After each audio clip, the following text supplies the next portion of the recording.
Today, we're going to be talking about my progression journey, how I progressed and why I progressed, okay? So stick around. If you haven't already watched my week of workouts during my Plyometric series, definitely check that out because you'll get an inside scoop into my workout program and my regimen. And then this episode is going to tell you how I was able to progress from some of those workouts to what I'm doing now to challenge myself more and how I was able to create more explosiveness, agility, and the reason I'm doing it. The reason I wanted to add plyometrics to my workout routine and my fitness journey is because I wanted to feel more superhuman, right? I wanted to feel more agile. I wanted to have more explosive movements. I want to look and feel more athletic. I haven't felt that way since I was in high school, right? And now we're in our 30s. So we're just looking for ways to feel strong, be strong, feel explosive, and feel more confident in our movements. And having more confidence in our movements means that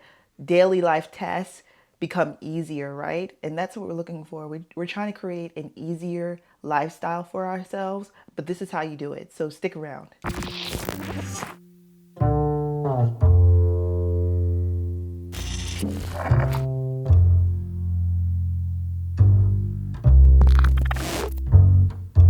So, in the beginning, jumping rope was a simple warm up, right? It was 5 minutes, 30 seconds on, 30 seconds off. But as I got stronger and felt more confident, I started adding double unders. And then also, I started crossing the rope. It became more than just a warm up.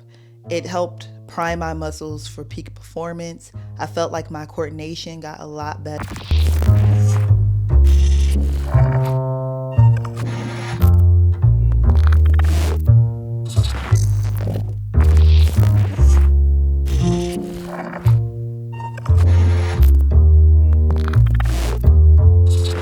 At first, I was only doing body weight jump squats, 3 sets of 10, right? But after about 8 weeks, I added weight and changed my tempo.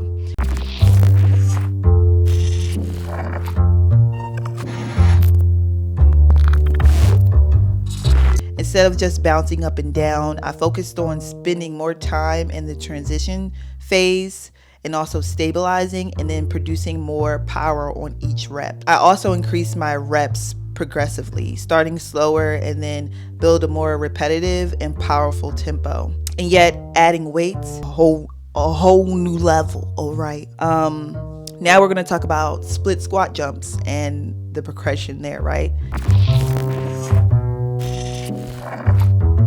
Unilateral movements were always a part of my program because I knew they helped me build independent leg strength, but my approach changed over time. I don't know. I feel like my first plyometric program, I wasn't even thinking about unilateral movements. I think here, this newer stage, and the more I learned, that's when I started focusing more on unilateral movements. In the beginning, I focused on controlled landings, and once I got comfortable, I increased my reps from 3 sets of 6 to 3 sets of 10, and over time, I noticed a huge improvement in my balance, strength, and agility. So now we're going to talk about box jumps and death jumps, right? I also wind up swapping out the jump squats on Mondays and Wednesdays for box jumps and jumping off the box. I didn't start with the seated jumps. I jumped right into jumping off the box because I had experienced this in my program before. So every 2 to 4 weeks, I increased the box height, adding depth jumps, taught me how to absorb force better and also build real explosive power. The biggest challenge was getting comfortable with the landing from a higher jump, but it was also a part of leveling up my plyometrics too. So when we think about progression, we think about taking those jump squats and adding weight. I perfected how to do the jump squats, and then adding weight really challenged me. And it also taught me a bit more about slowing down my tempo as well, especially with the weights because I wasn't familiar with it. And then going from split squat jumps to then moving on to like rare elevated split squat jumps. I progressed from just a regular split squat jump. That was a big change for me because I never did the rear elevated split squat jumps before. And so you really have to focus on your landing. So I spent more time with the split squat jumps, just perfecting the movement with split squat jumps. I was able to start doing rear elevated split squat jumps, which were really challenging.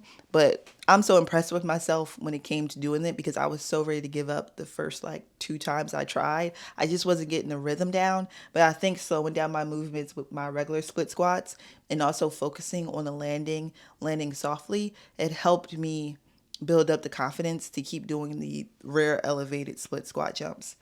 So now we're getting into like the adjustments I've made and everything being almost like a learning curve for me, especially with the split squat jumps. That was a big learning curve. I had to make some tweaks along the way.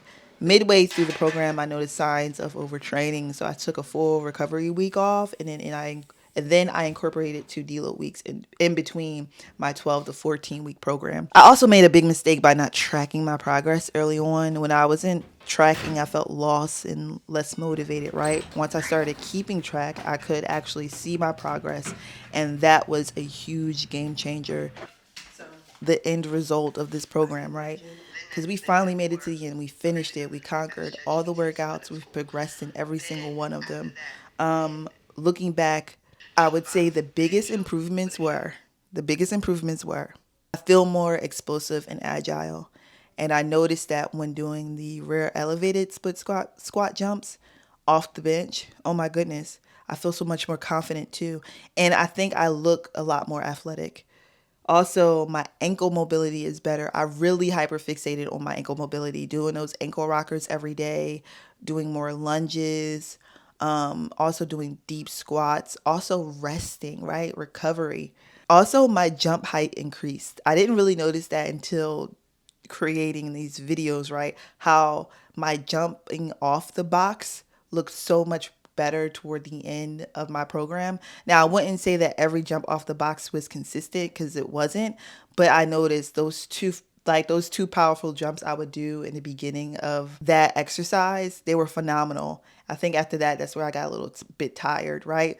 But it's always a work in progress, and I'm pretty sure the next time I do this program, I'm going to see so many I'm going to see so many changes, but in a good way. Also, I feel stronger when lifting weights. So, doing split squat jumps and also doing the rear elevated split squat jumps, it helped me with my mobility, but also stamina when it came to doing Bulgarian split squat jumps and also step ups. I think the combination of these unilateral movements and also with the plyometrics, they team up so well because I think my lower body is a lot more stable. I feel like I have a lot more coordination and control over my body. And I think that's the key to being superhuman is feeling powerful but also having control over yourself. If you have any advice, please put them down below. But also, I'll leave you with this. If you're starting plyometrics, my biggest advice would be don't rush it. Reassess your workouts before progressing. Master the basics first. It may seem mundane. It may seem like, oh, I feel left behind. No, no. The biggest mistakes beginners make is skipping stability and flexibility, okay? Explosiveness safely, okay? And if you're struggling with consistency, start small. Maybe just jump rope consistently before adding jump squats into your routine.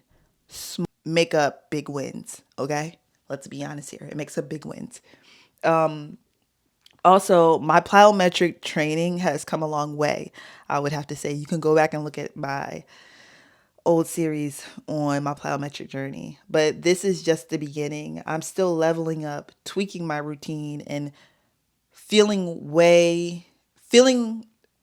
ways to feel better, right? I'd love to hear from you. What's your biggest challenge with plyometrics? So drop your comments below. Let's talk about it. And if you found this helpful, don't forget to like, share, and subscribe because trust me, when you stay consistent, it's crazy how much progress you'll see. As I get a little older, See you in my next one. I realize life is perspective, and my perspective may differ from yours. I want to say thank you to everyone that's been down with me. All my fans, all my beautiful fans.